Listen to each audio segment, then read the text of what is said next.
So, I just finished watching Bill and Ted Face the Music, and dude. Hi guys, my name is Maria Park, and this is Approach to Nerd. And in this episode, we are reviewing Bill and Ted Face the Music.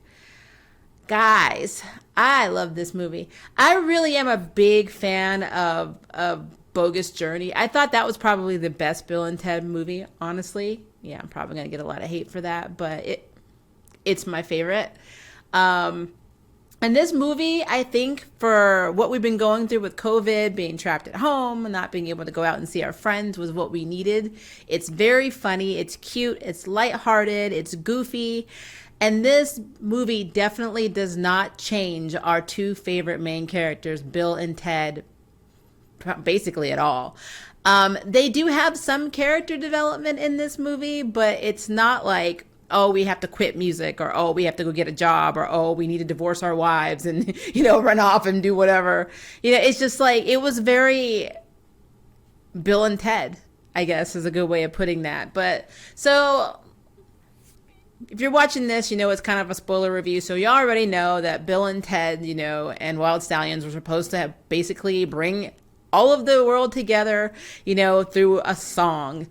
They find out in this movie it's also to save all of reality, but unfortunately by this point in their careers, which they've been performing for a very long time, they have gone from being a very successful band to basically playing at like weddings and like open mic nights during $2 taco nights at pretty much divey bars.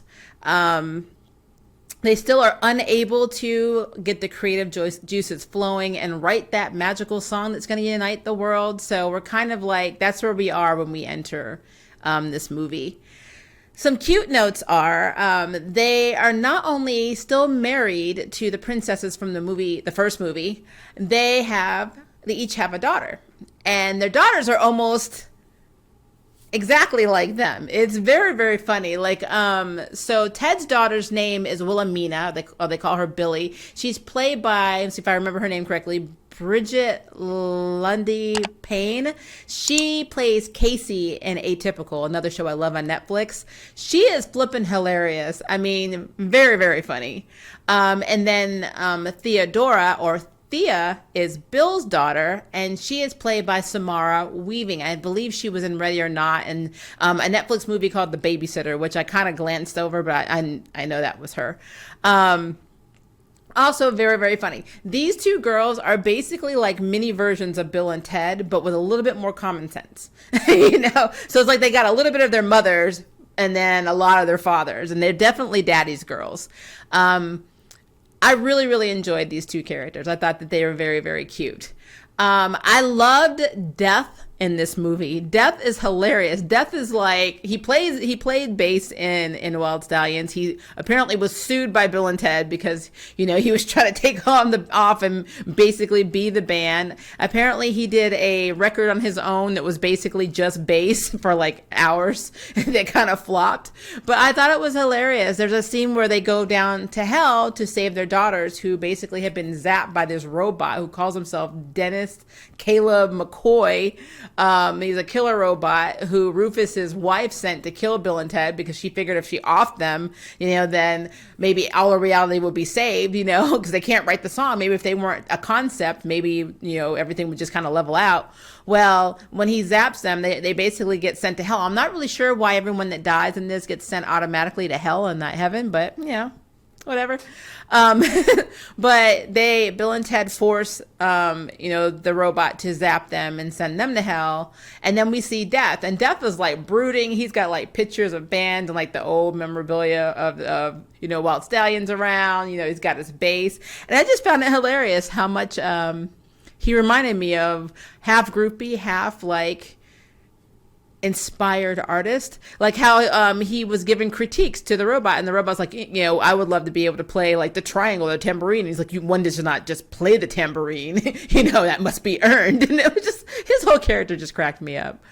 I also really like the fact that we got to see the different variations of Bill and Ted. I really love it. I don't know which one was my favorite. The prison one was prison Bill and Ted from the future were very funny.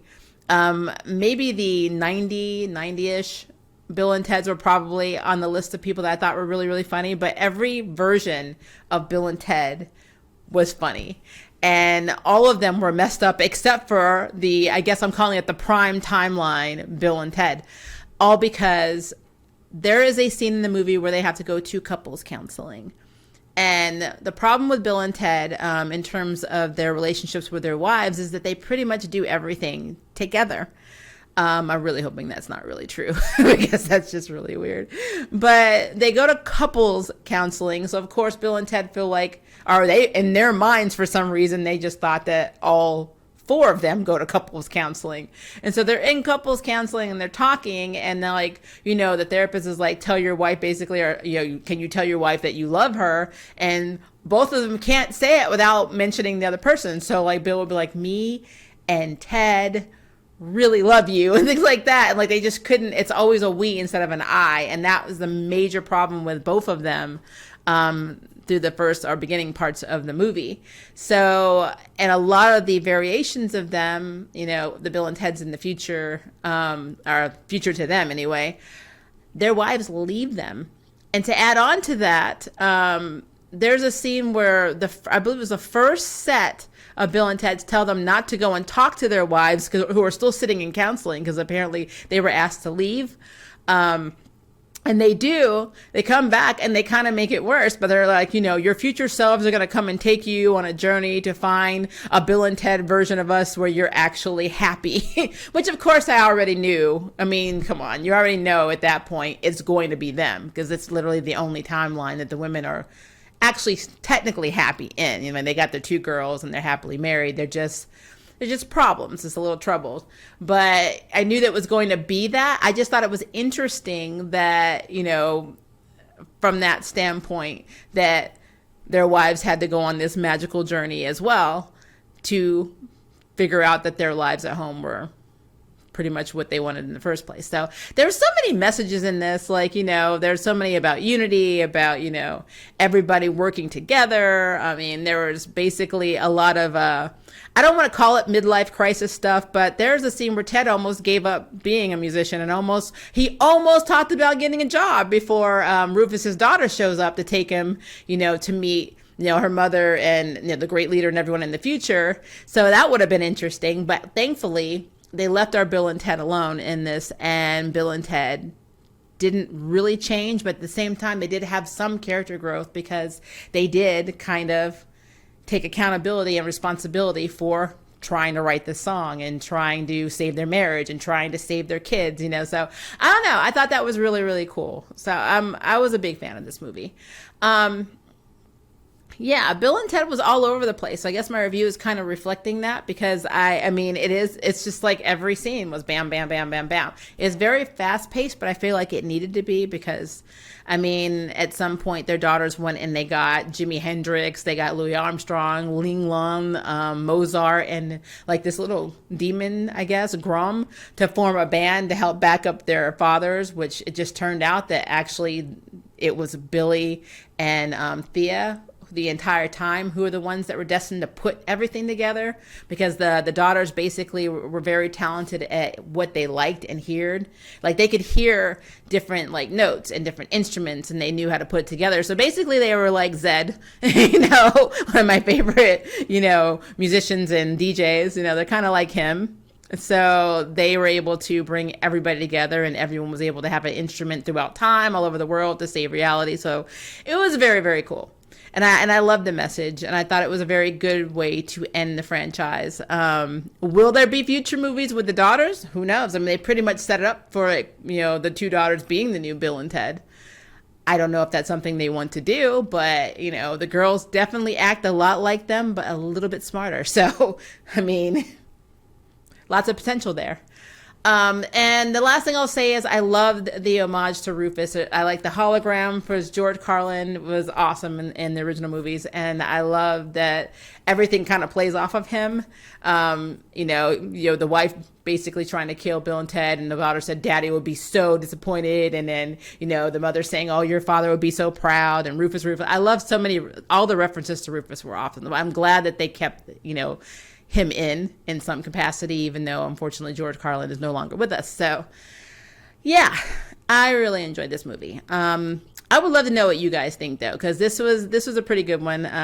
And I'm glad to be talking about a newer movie since I'm not able to go to theaters and see a lot of the other ones. So I'm really glad to have a movie to actually review that's new.